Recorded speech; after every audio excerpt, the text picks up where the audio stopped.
Hello everyone, नमस्कार, स्वागत, अभिनंदन आप सभी का आपके अपने YouTube channel RP number one study channel पर। सभी को गुड इवनिंग मेरे दोस्तों, सभी को गुड इवनिंग। एक बार फिर से आप सभी का बहुत बहुत स्वागत है जीके की मेगा क्लास में मेरे दोस्तों। 8 बज चुके हैं, जल्दी से मेरे साथ में जुड़ जाएं। डेली रात 8 बजे जीके के लिए मेरे साथ में जुड़ें ताकि आपकी तैयारी बिल्कुल बेहतर बन सके और आप पहली ही लिस्ट में आपको अच्छी कॉलेज मिल सके मेरे दोस्तों। इसलिए जल्दी से एक बार से क्लास को शेयर कर दो और डेली क्लासेस के लिए चैनल को सब्सक्राइब करें ताकि आपको बिल्कुल ठीक है ना। चलिए क्लास को स्टार्ट करते हैं मेरे दोस्तों। पीडीएफ नोट्स के लिए आप टेलीग्राम को ज्वाइन कर लीजिएगा, इंस्टाग्राम पर फॉलो कर लीजिएगा ताकि आपको हर एक अपडेट हर एक जानकारी आपको मिलती रहे दोस्तों, ठीक है ना। चलिए क्लास को स्टार्ट करते हैं बिना किसी देरी के। पहला क्वेश्चन आपके सामने आ चुका है। एक बार से क्लास को शेयर कर दो और वीडियो को लाइक कर दो मेरे दोस्तों ताकि बिल्कुल सभी विद्यार्थी जुड़ सके ना। चलिए पहला क्वेश्चन आपके सामने आ चुका है मेरे दोस्तों, आंसर दीजिएगा एक एक करके। सभी पूरे के पूरे 50 प्रश्न हम यहाँ पर करेंगे। इन 50 प्रश्नों में आपके कितने क्वेश्चन सही होते हैं, ठीक है ना, ये आपको यहाँ पर काउंट करते रहना है। एक एक क्वेश्चन आपको देखना है कि कितने आपके गलत हुए कितने सही हुए, ठीक है ना। इससे आपको आपका लेवल पता चलेगा। और यदि आप 35 या फिर 30 के लगभग क्वेश्चन सही करते हैं तो यकीन मानिए आपके लिए ये सेशन आपके लिए वेरी इंपॉर्टेंट रहने वाला है। और 30 क्वेश्चन आपने यदि सही कर दिए तो मेरे पास तो देखिए आपकी तैयारी बिल्कुल अच्छी है, क्योंकि जीके में 30 प्रश्न सही कर दिए तो समझ लीजिए अच्छी है तैयारी। रीजनिंग में तो 150 में से 150 नंबर आपको लाने ही हैं, ठीक है ना। चलिए क्षेत्रफल की दृष्टि से भारत का विश्व में कौन सा स्थान है। क्षेत्रफल की दृष्टि से भारत का विश्व में कौन सा स्थान है। दूसरा, तीसरा, पंचम या फिर सप्तम करेक्ट आंसर बताइएगा। करेक्ट आंसर की बात करें तो सप्तम, 7वां स्थान है मेरे पास। तो कौन सा दोस्तों, 7वां स्थान है क्षेत्रफल की दृष्टि से भारत का विश्व में, ठीक है ना। 7वें नंबर पर आता है हमारा, आगे बात सुने, देश। और जनसंख्या की दृष्टि से दूसरे नंबर पर, ठीक है ना। चलिए अगले क्वेश्चन की ओर चलते हैं। अगला क्वेश्चन आपके सामने, वनस्पतिक आधार पर भारत को कुल कितने भागों में बांटा गया है। वनस्पतिक आधार पर भारत को कुल कितने भागों में या फिर क्षेत्रों में बांटा गया बताइएगा। 5, 6, 7, 8 करेक्ट आंसर क्या हो जाएगा, आंसर दीजिएगा। करेक्ट आंसर की बात करें तो 6 भागों में बांटा गया मेरे पास। कितने भागों में, 6 भागों में बांटा गया। ऑप्शन नंबर बी बिल्कुल करेक्ट आंसर आपके यहाँ पर हो जाएगा। सॉरी, ऑप्शन नंबर डी यहाँ पर, ठीक है ना। ऑप्शन नंबर डी बिल्कुल करेक्ट आंसर हो जाएगा, 8 नंबर। आगे बात समझें, option number D correct answer आपका यहाँ पर हो जाएगा। आगे चलते हैं अगले क्वेश्चन की ओर। अगला क्वेश्चन आपके सामने आ चुका है, क्वेश्चन नंबर 103 आपके सामने। निम्न में से कौन सा यूरोपियन लोगों या फिर व्यापारियों के भारत आगमन का कारण नहीं था। गर्म मसालों की मांग, सोने चांदी आदि के प्रति आकर्षण, वाणिज्यवाद या फिर सैर सपाटा करेक्ट आंसर हो जाएगा।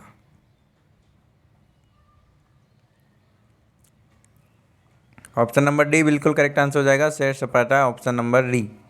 आगे चलते हैं अगले क्वेश्चन की ओर। अगला क्वेश्चन आपके सामने आ चुका, आंसर फरमाइएगा। क्वेश्चन नंबर 4 आपके सामने, महाराष्ट्र का सुकरात निम्न में से किसे कहा जाता है। एम.जी. रानाडे, आत्माराम पांडुरंग, केशव चंद्र सेन या फिर उपयुक्त में से कोई नहीं, करेक्ट आंसर फरमाइएगा। क्वेश्चन नंबर 4 आपके सामने, आंसर दीजिएगा। करेक्ट आंसर आपका यहाँ पर क्या हो जाएगा। महाराष्ट्र का सुकरात की बात करें तो आत्माराम पांडुरंग बिल्कुल करेक्ट आंसर आपका यहाँ पर हो जाएगा। अगला क्वेश्चन आपके सामने, आंसर दीजिएगा मेरे दोस्तों। हड़प नीति के प्रतिपादन गवर्नर जनरल निम्न में से हैं। विलियम बेंटिंक, डलहौजी, वेनेजली या फिर क्लाइव करेक्ट आंसर फरमाइएगा। करेक्ट आंसर आपका यहाँ पर क्या हो जाएगा। ऑप्शन नंबर बी डलहौजी बिल्कुल करेक्ट आंसर आपका यहाँ पर हो जाएगा। चलिए नेक्स्ट क्वेश्चन की ओर चलते हैं। नेक्स्ट क्वेश्चन आपके सामने, आंसर दीजिएगा मेरे दोस्तों। 1857 ईस्वी की क्रांति के कारणों में निम्न में से कौन सा कारण है। योग्य नेतृत्व का अभाव, विद्रोह का सीमित क्षेत्र में होना या फिर संगठन का अभाव या फिर उपरोक्त सभी करेक्ट आंसर बताएगा। ऑप्शन नंबर डी जिन्होंने दिया है बिल्कुल करेक्ट आंसर आपका यहाँ पर हो जाएगा, उपरोक्त सभी ये सभी कारण रहे हैं।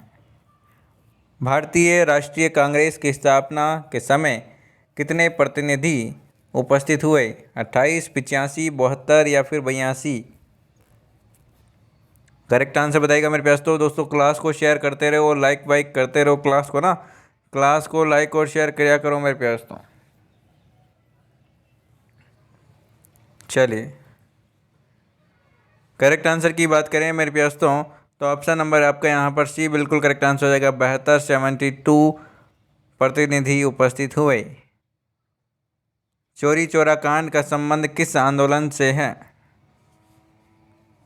खिलाफत आंदोलन, असहयोग आंदोलन, सविनय अवज्ञा आंदोलन या फिर भारत छोड़ो आंदोलन? करेक्ट आंसर फरमाइएगा। करेक्ट आंसर आपका यहाँ पर क्या हो जाएगा? करेक्ट आंसर की बात करें तो असहयोग आंदोलन बिल्कुल करेक्ट आंसर आपका यहाँ हो जाएगा। Option number B is the right answer. चलिए नेक्स्ट क्वेश्चन की ओर चलते हैं। नेक्स्ट क्वेश्चन आपके सामने, बाल गंगाधर तिलक द्वारा महाराष्ट्र में कौन से 2 नए उत्सवों की शुरुआत की गई है? गणपति उत्सव, शिवाजी उत्सव, ए व बी दोनों या फिर इनमें से कोई नहीं? आंसर दीजिएगा। करेक्ट आंसर आपका यहाँ पर क्या हो जाएगा? ऑप्शन नंबर सी बिल्कुल करेक्ट आंसर आपका यहाँ पर हो जाएगा। ए व बी दोनों, गणपति उत्सव और शिवाजी उत्सव बाल गंगाधर तिलक द्वारा महाराष्ट्र महज की शुरुआत की गई थी इनकी। आगे चलते हैं अगले क्वेश्चन की और अगला क्वेश्चन आपके सामने आ चुका है। ब्रिटिश प्रधानमंत्री द्वारा भारत को स्वतंत्र करने की घोषणा कब की गई? 20 फरवरी, 3 जून, 15 जून, 15 अगस्त? करेक्ट आंसर फरमाइएगा। ऑप्शन नंबर ए बिल्कुल करेक्ट आंसर हो जाएगा, 20 फरवरी। चलिए आगे चलते हैं अगले क्वेश्चन की और अगला क्वेश्चन आपके सामने आ चुका है मेरे प्यास। तो मौर्य शासक बिंदुसार के समय निम्न में से किस स्थान पर 2 बार विद्रोह हुआ? तक्षशिला, सौराष्ट्र, अवंती या फिर कलिंग? करेक्ट आंसर बताइएगा मेरे प्यास। तो करेक्ट आंसर फरमाइएगा। करेक्ट आंसर आपका यहाँ पर क्या हो जाएगा? ऑप्शन नंबर ए तक्षशिला बिल्कुल करेक्ट आंसर हो जाएगा। Takshashila option number A is the right answer. चलिए नेक्स्ट क्वेश्चन की ओर चलते हैं। नेक्स्ट क्वेश्चन आपके सामने, आंसर फरमाइएगा।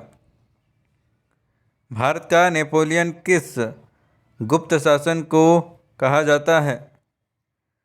चंद्रगुप्त प्रथम, चंद्रगुप्त द्वितीय, समुद्रगुप्त या फिर स्कंदगुप्त? करेक्ट आंसर फरमाइएगा मेरे प्यास। तो करेक्ट आंसर आपका यहाँ पर क्या हो जाएगा? भारत का नेपोलियन की बात करें तो ऑप्शन नंबर सी समुद्रगुप्त को कहा जाता है, ठीक है ना। ऑप्शन नंबर सी बिल्कुल करेक्ट आंसर हो जाएगा, भारत का नेपोलियन। आ गई बात समझ में दोस्तों। चलिए नेक्स्ट क्वेश्चन की ओर चलते हैं। नेक्स्ट क्वेश्चन आपके सामने, आंसर दीजिएगा। निम्न में से कौन सा शासक बुद्ध का समकालीन नहीं था? उदयन, बिंबिसार, अजातशत्रु या फिर महामदनंद? करेक्ट आंसर की बात करें ऑप्शन नंबर डी महामदनंद बिल्कुल करेक्ट आंसर आपके यहाँ पर हो जाएगा। अगला क्वेश्चन आपके सामने, आंसर फरमाइएगा मेरे प्यारे दोस्तों। रामकृष्ण मिशन की स्थापना किसने की? बहुत ही प्यारा क्वेश्चन, आंसर दीजिएगा। रामकृष्ण मिशन की स्थापना किसने की? दयानंद सरस्वती, केशव चंद्र, राम मोहन राय या फिर विवेकानंद? करेक्ट आंसर फरमाइएगा। करेक्ट आंसर की बात करें ऑप्शन नंबर डी विवेकानंद बिल्कुल करेक्ट आंसर आपका यहाँ पर जाएगा। रामकृष्ण मिशन स्वामी विवेकानंद ने स्थापना की थी इसकी। अगला क्वेश्चन आपके सामने मेरे दोस्तों, एलोरा में कैलाशनाथ मंदिर का निर्माण किसने किया? एलोरा में कैलाशनाथ मंदिर का निर्माण किसने किया? राजेंद्र प्रथम, वर्मन प्रथम या फिर कृष्ण प्रथम या फिर गोविंद प्रथम? करेक्ट आंसर फरमाइएगा। करेक्ट आंसर की बात करें तो कृष्ण प्रथम बिल्कुल करेक्ट आंसर आपके यहाँ पर जाएगा। ऑप्शन नंबर सी जिन्होंने दिया है बिल्कुल करेक्ट आंसर है मेरे दोस्तों। चलिए नेक्स्ट क्वेश्चन की ओर चलते हैं दोस्तों। काउंट करते रहिएगा ठीक है ना, कितने क्वेश्चन आपके सही हो रहे हैं कितने गलत, क्योंकि ऐसा का ऐसा पेपर आपको देखने को मिलेगा एग्ज़ाम में। ठीक है ना, इसी पैटर्न पर आधारित क्वेश्चन होंगे। ठीक है ना, तो यहाँ पर और काफ़ी क्वेश्चन आपको यहाँ से देखने को भी मिलेंगे, इसलिए अच्छे से ध्यान से देखिएगा। और जितने जितने भी आपको मॉडल पेपर करवाए जा रहे हैं उनका पूरा पूरा फ़ायदा उठाएं। ठीक है ना, चलिए। पश्चिमी चालुक्य वंश का प्रसिद्ध शासक कौन था? पुलकेशिन सेकंड, पुलकेशिन फर्स्ट, रवि कीर्ति या फिर मंगलेश? करेक्ट आंसर फरमाइएगा। करेक्ट आंसर की बात करें तो पुलकेशिन सेकंड बिल्कुल करेक्ट आंसर आपका यहाँ पर हो जाएगा। आगे चलते हैं अगले क्वेश्चन की ओर। अगला क्वेश्चन आपके सामने, किसी भारतीय बिस्मार्क के रूप में जाना जाता है? वल्लभ भाई पटेल, सुभाष चंद्र बोस, भगत सिंह या फिर बाल गंगाधर तिलक? करेक्ट आंसर फरमाएगा। करेक्ट आंसर आपका यहाँ पर क्या हो जाएगा?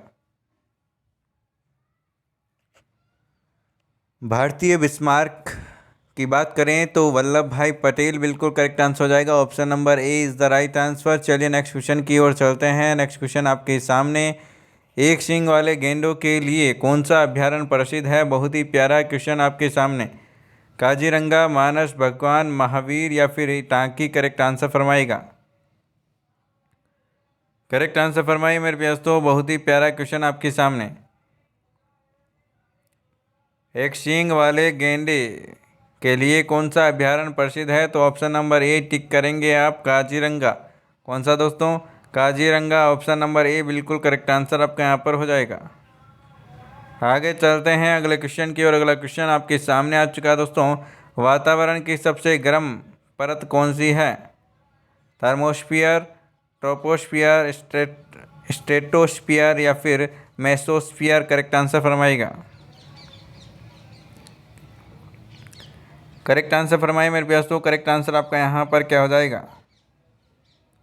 ऑप्शन नंबर ए थर्मोस्फियर बिल्कुल करेक्ट आंसर आपका यहाँ पर हो जाएगा। Option number A is the right answer. चलिए नेक्स्ट क्वेश्चन की ओर चलते हैं। नेक्स्ट क्वेश्चन आपके सामने मेरे प्यास। तो आंसर दीजिएगा। स्कूलों में पर्यावरण के प्रति जागरूकता लाने हेतु छात्रों की मानसिकता में बदलाव लाने में कौन सी रणनीति कारगर सिद्ध होगी? खेल प्रतियोगिताओं का आयोजन, पाठ्यक्रम में बदलाव तथा गैर शिक्षित तथा रचनात्मक क्रियाओं कलापों की शामिल करना? ठीक है ना, परीक्षाओं के माध्यम से या फिर इनमें से कोई नहीं? करेक्ट आंसर बताइएगा।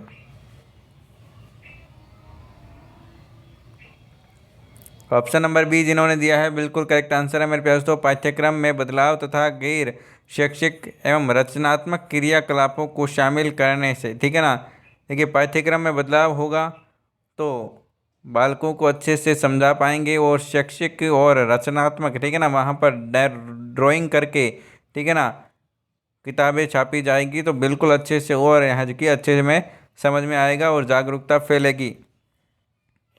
अगला क्वेश्चन आपके सामने आ चुका है, आंसर फरमाइएगा मेरे प्यास। तो आंसर दीजिएगा। करेक्ट आंसर आपका यहाँ पर क्या हो जाएगा?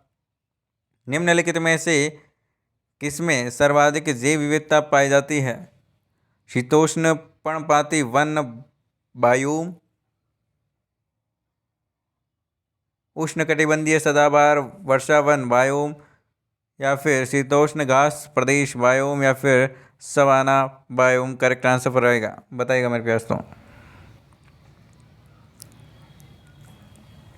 करेक्ट आंसर की बात करें ऑप्शन नंबर बी उष्णकटिबंधीय सदाबहार वर्षा वन बिल्कुल करेक्ट आंसर आपका यहाँ पर हो जाएगा। जिन्होंने ऑप्शन नंबर बी दिया है बिल्कुल करेक्ट आंसर मेरे पास। तो चलिए नेक्स्ट क्वेश्चन की ओर चलते हैं। नेक्स्ट क्वेश्चन आपके सामने, आंसर दीजिएगा। निम्नलिखित में से कौन वायु प्रदूषण का एक उदाहरण है? धुआं और कुहासा, वाहनों से निकलने वाली गैस, जलती हुई लकड़ी का चारकोल से निकली गैस, या फिर उपरोक्त सभी? करेक्ट आंसर बताइएगा।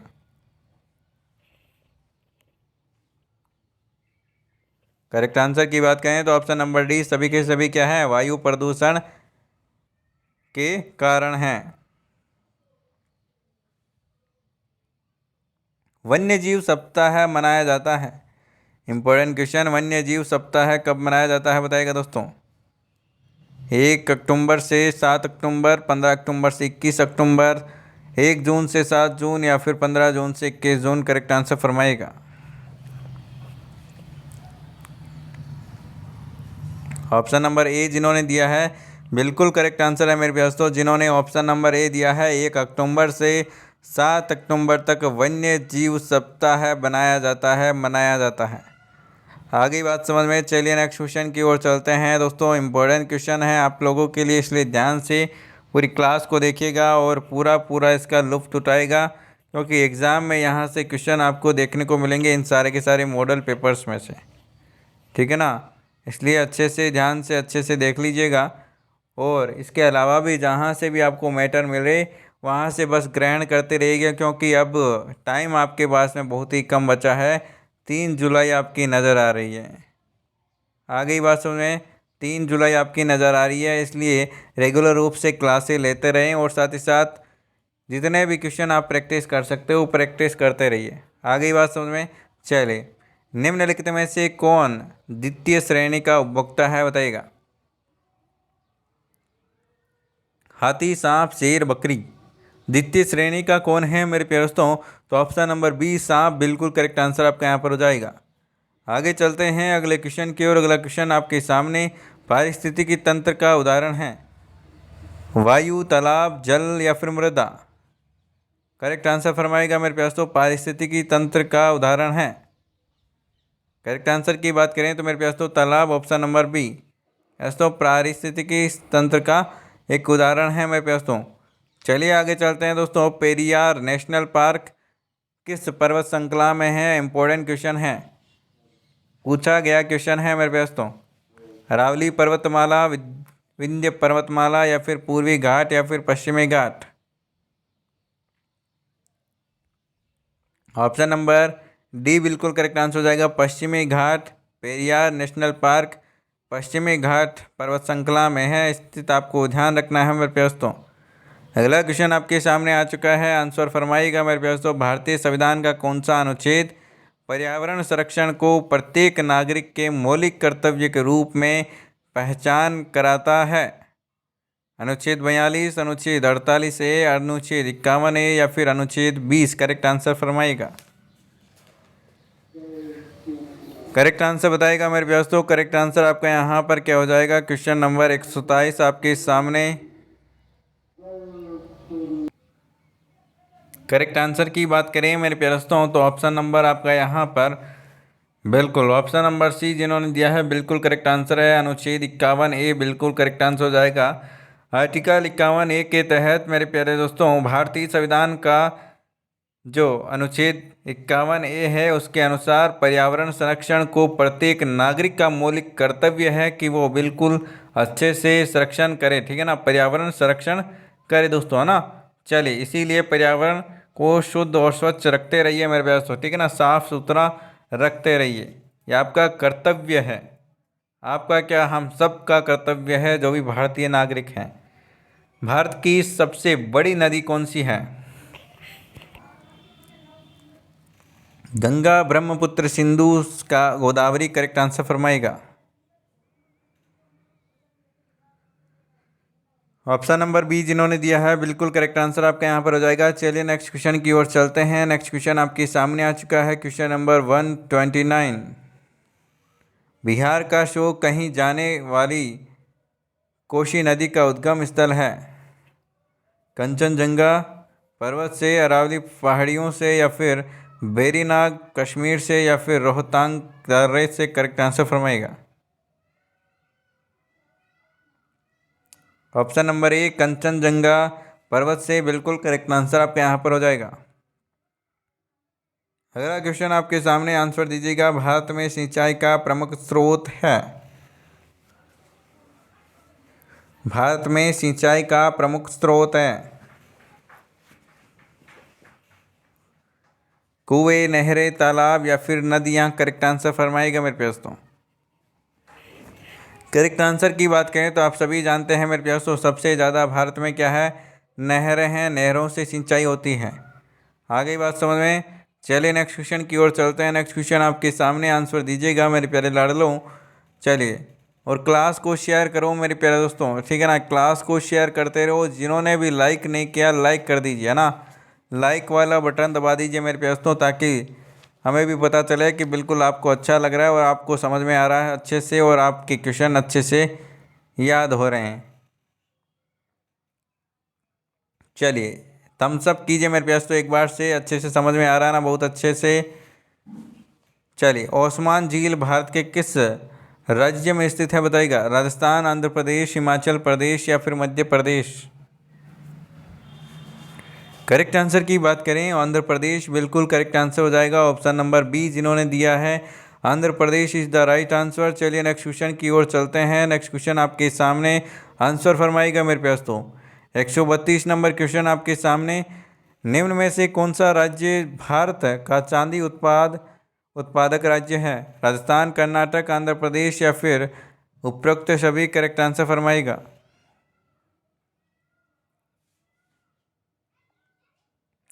करेक्ट आंसर की बात करें ऑप्शन नंबर डी बिल्कुल करेक्ट आंसर हो जाएगा, उपरोक्त सभी। उपरोक्त सभी बिल्कुल करेक्ट आंसर हो जाएगा। चलिए नेक्स्ट क्वेश्चन की ओर चलते हैं। नेक्स्ट क्वेश्चन आपके सामने। मारुति उद्योग लिमिटेड कार निर्माता का संयंत्र कहाँ स्थापित किया गया है? चेन्नई, गुड़गांव, पुणे, जमशेदपुर? करेक्ट आंसर फरमाइएगा। करेक्ट आंसर की बात करें तो मेरे प्यारे दोस्तों ऑप्शन नंबर बी बिल्कुल करेक्ट आंसर हो जाएगा, गुड़गांव। आगे चलते हैं अगले क्वेश्चन की ओर। अगला क्वेश्चन आपके सामने आ चुका है। अखबारी कागज निर्माण हेतु देश का प्रथम कारखाना कहाँ स्थापित किया गया था? नेपानगर, अमलाई, मैसूर या फिर केरल? करेक्ट आंसर फरमाएगा। अखबारी कागज निर्माण हेतु देश का प्रथम कारखाना कहाँ स्थापित किया गया था? करेक्ट आंसर की बात करें तो नेपानगर, ऑप्शन नंबर ए बिल्कुल करेक्ट आंसर आपका यहाँ पर हो जाएगा। जिन्होंने ऑप्शन नंबर ए दिया है बिल्कुल करेक्ट आंसर है मेरे दोस्तों। चलिए नेक्स्ट क्वेश्चन की ओर चलते हैं। नेक्स्ट क्वेश्चन आपके सामने आ चुका है। बगरमा अभिलेख में किस प्रतिहार शासक को संपूर्ण पृथ्वी को जीतने वाला कहा जाता है या फिर कहा गया है? नागभट्ट प्रथम, नागभट्ट द्वितीय, वत्सराज या फिर मिहिर भोज? करेक्ट आंसर फरमाइएगा मेरे दोस्तों।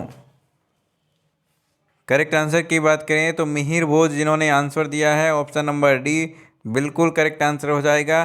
बर्गमा अभिलेख के संपूर्ण पृथ्वी को जीतने वाला कहा जाता है किसको? मिहिर भोज को।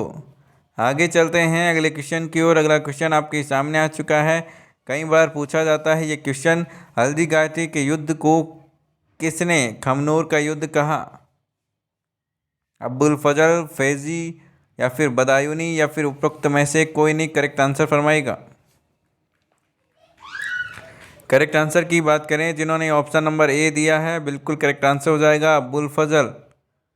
जिन्होंने ऑप्शन नंबर ए दिया है बिल्कुल करेक्ट आंसर आपका यहाँ पर हो जाएगा, अब्बुल फजल। हल्दी घाटी के युद्ध को किसने खमनोर का युद्ध कहा? अब्बुल फजल बिल्कुल करेक्ट आंसर आपका यहाँ पर हो जाएगा। आगे चलते हैं। अगला क्वेश्चन आपके सामने आ चुका है मेरे प्यारे दोस्तों, मेरे प्यारे लाडलों।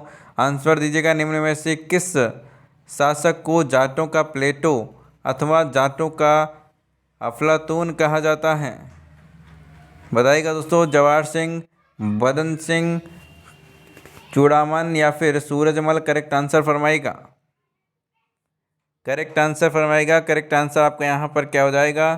जाटों का प्लेटो और जाटों का अफलातून कहा जाता है। किसे कहा जाता है बताइएगा, किस शासक को कहा जाता? करेक्ट आंसर की बात करें तो सूरजमल बिल्कुल करेक्ट आंसर आपका यहाँ पर हो जाएगा, option number D. Option number D जिन्होंने दिया है बिल्कुल करेक्ट आंसर आपका यहाँ पर हो जाएगा। अगला क्वेश्चन आपके सामने आ चुका है। किस दुर्ग में स्थित दोहरे परकोटे को कमरकोट कहा जाता है? दोहरे परकोटे को कमरकोट कहा जाता है, किस दुर्ग में स्थित है बताइएगा? अचलगढ़, सोनारगढ़, मेहरानगढ़ या फिर लोहागढ़? करेक्ट आंसर फरमाइएगा। करेक्ट आंसर की बात करें सोनारगढ़, ऑप्शन नंबर बी बिल्कुल करेक्ट आंसर आपका यहाँ पर हो जाएगा। ऑप्शन नंबर बी जिन्होंने दिया है बिल्कुल करेक्ट आंसर आपका यहाँ पर हो जाएगा। इंपॉर्टेंट क्वेश्चन, नेक्स्ट क्वेश्चन आपके सामने आ चुका है। बिथोड़ा का युद्ध कब लड़ा गया? बिथोड़ा का युद्ध कब लड़ा गया? आंसर फरमाइएगा मेरे प्यारे दोस्तों। 8 अगस्त 1857, 8 सितंबर 1857, 8 अक्टूबर 1857 या फिर 8 नवंबर 1857। बिथोड़ा के युद्ध की बात करें तो ऑप्शन नंबर बी 8 सितंबर 1857 बिल्कुल करेक्ट आंसर आपका यहाँ पर हो जाएगा। चलिए नेक्स्ट क्वेश्चन की ओर चलते हैं। नेक्स्ट क्वेश्चन आपके सामने, आंसर दीजिएगा। मेवाड़ प्रजामंडल के संस्थापक निम्न में से कौन थे? माणिक्यलाल वर्मा, जमनालाल बजाज, जयनारायण व्यास, हीरालाल शास्त्री। Correct answer फरमाइएगा।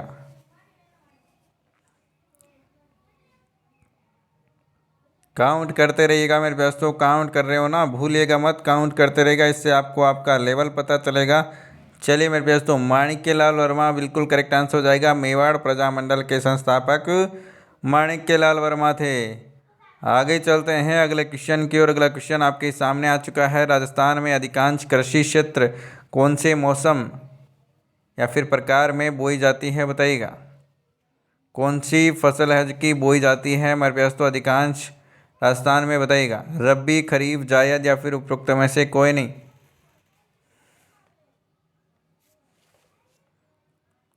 खरीफ की फसल जो चौमासे में बोई जाती है मेरे दोस्तों, ठीक है ना। अभी जो बारिश होगी जून के बाद में, ठीक है ना, जून जुलाई में जो बोई जाती है, और ठीक है ना, जो दिवाली पर काटी जाती है, वही क्या है, खरीफ की फसल है। और राजस्थान में सर्वाधिक अधिकांश मात्रा में यही फसल है जो कि बोई जाती है। आगे चलते हैं अगले क्वेश्चन की ओर। अगला क्वेश्चन आपके सामने आ चुका है।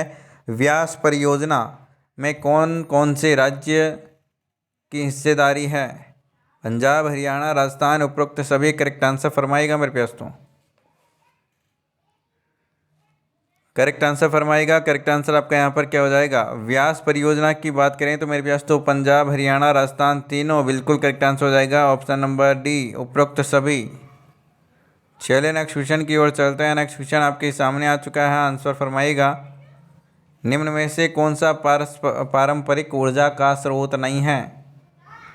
कोयला, खनिज तेल, आणविक खनिज या फिर सौर ऊर्जा। करेक्ट आंसर बताइएगा। पारंपरिक ऊर्जा का स्रोत कौन सा नहीं है? बताइएगा। करेक्ट आंसर की बात करें, ऑप्शन नंबर डी, सौर ऊर्जा बिल्कुल करेक्ट आंसर आपका यहाँ पर हो जाएगा।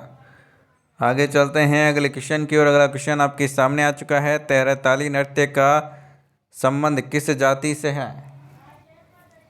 सबसे जाना पहचाना क्वेश्चन है मेरे दोस्तों। तेहरताली BSTC PTT का फेवरेट क्वेश्चन है। तेहरताली नृत्य मेरे दोस्तों, ठीक है ना, ये तो रट ही लीजिएगा आप मेरे दोस्तों। तेहरताली नृत्य का एक क्वेश्चन तो पक्का आता ही आता है। BSTC हो या फिर PTT, छोड़ा नहीं जाता है, ठीक है ना।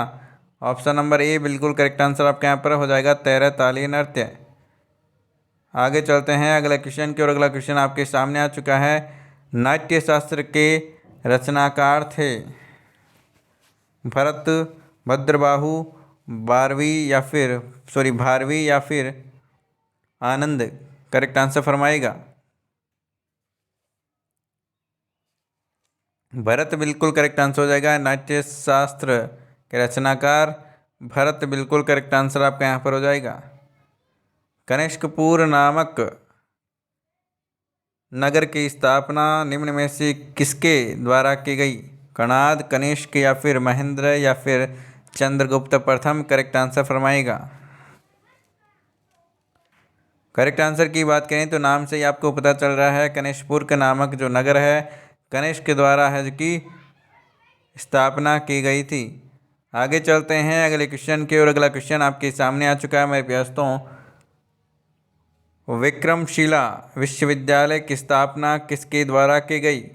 कुमारपाल, एनसोंग, धर्मपाल या फिर सोमपाल। करेक्ट आंसर फरमाएगा।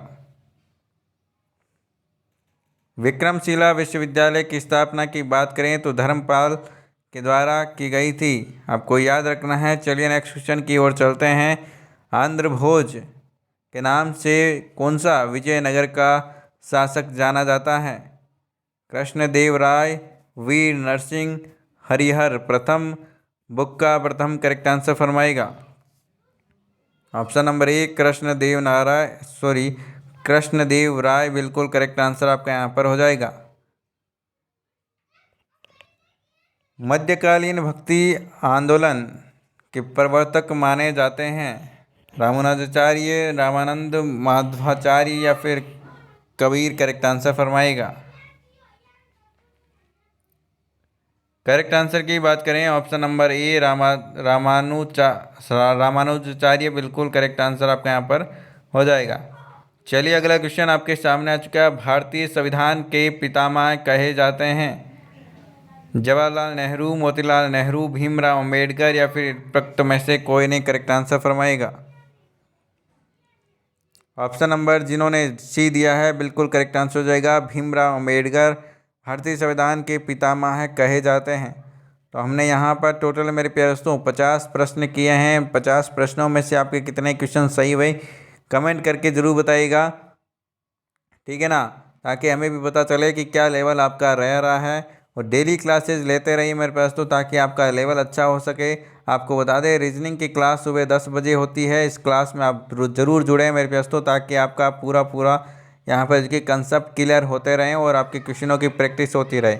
शिक्षण अभिरुचि के लिए शाम 4 बजे मेरे साथ में जुड़ें, जीके के लिए 8 बजे और हिंदी के लिए 9 बजे। तो ये सारी की सारी क्लासें यदि आप रेगुलर रूप से ले रहे हो और इसके अलावा जो करंट अफेयर्स की, साइंस की, जीके की जो भी क्लासें होती हैं वो भी आपके लिए एक्स्ट्रा लगाई जाती है, तो उसका भी पूरा फ़ायदा आप उठाते रहें दोस्तों। डेली क्लासेज के लिए चैनल को सब्सक्राइब करें और इन अंतिम दिनों में बिल्कुल शानदार तैयारी करने के लिए इन क्लासों को फॉलो करें दोस्तों। इंस्टाग्राम और टेलीग्राम, ट्विटर, फेसबुक पर आप फॉलो कर लीजिएगा, ताकि आपको जो भी इन्फॉर्मेशन मिले एडमिट कार्ड या फिर जो भी क्लासों की, तो आपको टाइम टू टाइम मिलती रहे। इंस्टाग्राम और टेलीग्राम खासकर आप ज्वाइन कर लीजिएगा, सर्च कीजिएगा RPN वन स्टडी पॉइंट और ज्वाइन कर लीजिएगा दोस्तों। तो मिलते हैं नेक्स्ट क्लास में, तब तक के लिए बाय बाय। जय हिंद, जय भारत, धन्यवाद मेरे दोस्तों। सब्सक्राइब करें, वीडियो को लाइक और शेयर ज़रूर करें दोस्तों, धन्यवाद।